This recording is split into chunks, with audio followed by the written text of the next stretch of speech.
Жамбыл облысындағы арнайы және инклюзивті білім берудің даму тарихы 1970 жылдардың ортасынан бастау алады.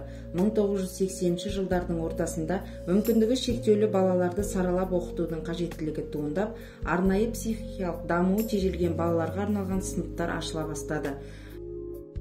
1990 жылдың ортасында Жамбыл қаласында зиятында бұзылыстар бар балаларға арналған мектеп-интернаты, 1996 жылы естімейтін, нашар еститін балаларға арналған мейірім, 1997 жылы көрмейтін және нашар көретін балаларға арналған болашақ, ал 2005 жылы үміт арнайы түзету мектеп-интернаты ашылды.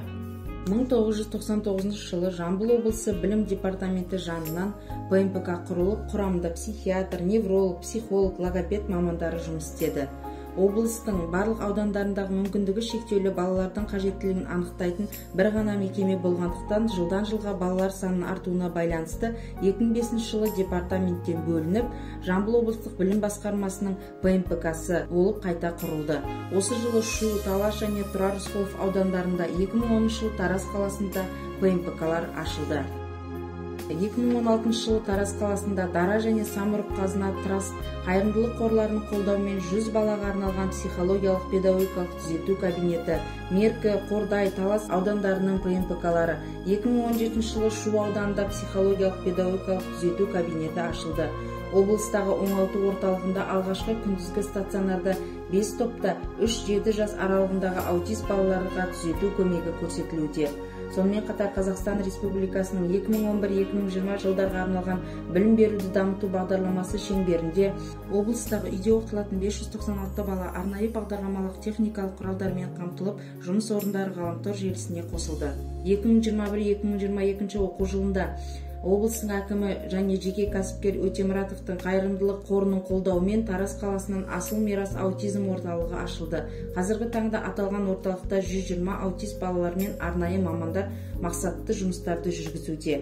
Облыстық білім басқармасы тарапынан 2021-2023 жылдағы арналған жол картасын білім сапасына қатысты іс-шаралар жоспары бекітілді. Сондай-ақ ерекше білім беруге қажеттіліктері бар балаларға инклюзивті білім берудің дамыту жөніндегі облыстағы 3 мүдделі мемлекеттік органдары үйлестіру кеңесі құрылып, кеңестің жоспары бекітілді. Қазақстан Республикасы білім және ғылым министрлігі халықаралық балаларды қорғау күніне орай жыл сайын BI Жұлдызай республикалық шығармашылық фестивалін және спартакиадасын BI Жұлдызай корпоративтік қорымен бірлесіп өткізіп келеді.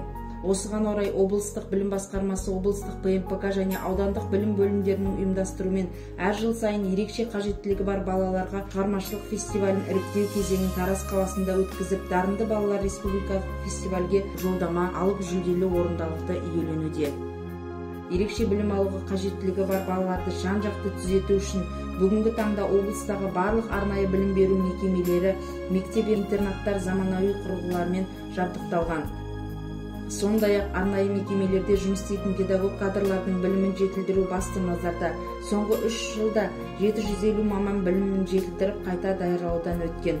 Түзету жұмыстарында жаңа технологияларды, инновациялық әдіс-тәсілдерді қолданып, жұмысын сапасын арттыру және мүмкіндігі шектеулі балалардың ата-аналарына кеңес беру мақсатында арнайы және инклюзивті білім берудің дамытудың ұлттық ғылыми-практикалық орталығымен бірлесе түзету мекемелері облыс, аудан, қала деңгейлерінде оқыту семинарлары, вебинарлары, дөңгелек үстелдер ұйымдастырылды.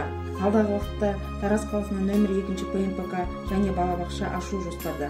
Мүмкіндігі шектеулі инклюзивті білім беруді қамту, оларды қоғамға бейімделу мақсатында балалар ең көп шоғырланған мектептерден инклюзивті кабинеттер немесе ресурстық орталықтар ашу мәселесі күн тәртібінде тұр.